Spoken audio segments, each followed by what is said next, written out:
കൂട്ടുകാരെ, സാന്ത്വനം രണ്ടാം ഭാഗം നമ്മളുടെയൊക്കെ നെഞ്ചു തകർക്കുന്ന ഒരു പ്രൊമോ തന്നെയാണ് നമ്മുടെ ബാലന്റെ ജീവൻ കൊടും അപകടത്തിലാകുന്ന ഒരു നിമിഷങ്ങൾ തന്നെയാണ് ഇന്നത്തെ പ്രൊമോയിൽ നമുക്ക് കാണുവാൻ സാധിക്കുന്നത് കേട്ടോ. വേറെ ഒന്നുമല്ല, നമ്മുടെ ആ ഒരു കുടിയൻ വന്ന് നമ്മുടെ ബാലന്റെ അടുത്ത് പ്രശ്നം ഉണ്ടാക്കി പറയുന്നുണ്ടല്ലോ, ഞാൻ ഇന്ന് അവിടെ പോയി എന്താ പറയുക, ആര്യനെ പെണ്ണുമ്പോളെ ശല്യപ്പെടുത്തും, അങ്ങനെ ചെയ്യും ഇങ്ങനെ ചെയ്യും എന്നൊക്കെ പറയുന്നുണ്ടല്ലോ. അപ്പോൾ ഇതൊക്കെ കേട്ടിട്ട് നമ്മുടെ ബാലൻ ആകെപ്പാട് അസ്വസ്ഥകേട്. അപ്പം നമ്മുടെ ആ ഒരു ബാലൻ നമ്മുടെ കുടിയനെ ഇങ്ങനെ വിളിച്ച് ഭീഷണിപ്പെടുത്തുന്നുണ്ട്. നീ എങ്ങാനും എൻ്റെ പിള്ളേരെ പോയി ശല്യപ്പെടുത്തിയെന്ന് ഞാൻ അറിഞ്ഞാൽ നിന്നെ ഞാൻ വെച്ചേക്കില്ല എന്നൊക്കെ പറഞ്ഞ് നമ്മുടെ ആ ഒരു കുടിയനെ ഭീഷണിപ്പെടുത്തുന്നുണ്ട്. അതിനുശേഷം നമ്മുടെ ബാലന് എന്നിട്ടും ഒരു അസ്വസ്ഥതയായിട്ട് നമ്മുടെ ബാലൻ നമ്മുടെ ആര്യൻ്റെ വീടിന് പുറത്തിങ്ങനെ കാവൽ നിൽക്കുക, നമ്മുടെ മിത്രയ്ക്കും ആര്യനും ഒന്നും സംഭവിക്കാതിരിക്കാൻ, അവർ ആ കുടിയൻ ശല്യപ്പെടുത്താതിരിക്കാൻ വേണ്ടിയിട്ടോ.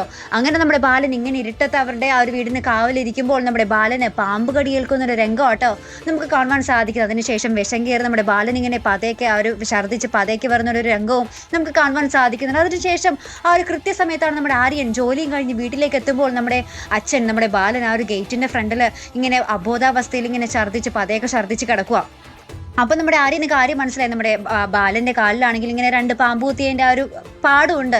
അപ്പോൾ തന്നെ നമ്മുടെ ആര്യൻ ഇങ്ങനെ ആ ഒരു പാദത്തിൽ ഇങ്ങനെ കടിച്ച ആ ഒരു വിഷം തുപ്പിക്കളയുന്നൊരു രംഗമൊന്നും നമുക്ക് കാണുവാൻ സാധിക്കുന്നുണ്ട് കേട്ടോ. ഇനി എന്തായിരിക്കും സംഭവിക്കാൻ പോകുന്നത്? നമ്മുടെ ബാലൻ തിരിച്ച് ജീവിതത്തിലേക്ക് വരുമോ? അവിടെ എന്തൊക്കെ മാറ്റങ്ങളാകും നടക്കാൻ പോകുന്നത്? നമ്മുടെ ബാലനും ആര്യനും തമ്മിൽ ഒരു പുതിയ ഒരു മാറ്റങ്ങൾ തന്നെയായിരിക്കും. നമ്മുടെ അച്ഛനും മകനും ഇത്ര നാളും പുറമേ ഭയങ്കര ശത്രുക്കളായിരുന്നു, അകമേ ഭയങ്കര അടുത്തതാണെങ്കിലും പുറമേ ഭയങ്കര ശത്രുക്കളെ പോലെയായിരുന്നു. ഇനി എങ്ങനെയായിരിക്കും അവർ?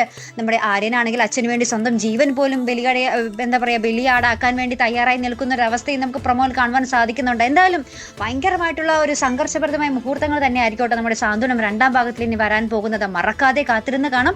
അപ്പോൾ ഇതുപോലുള്ള പ്രൊമോ റിവ്യൂസിനും എപ്പിസോഡ് റിവ്യൂസിനും ഒക്കെ നിങ്ങൾ മറക്കാതെ ചാനൽ സബ്സ്ക്രൈബ് ചെയ്യുക. അടുത്തൊരു വീഡിയോയുമായി വരുന്നത് വരയ്ക്കും ഗുഡ് ബൈ.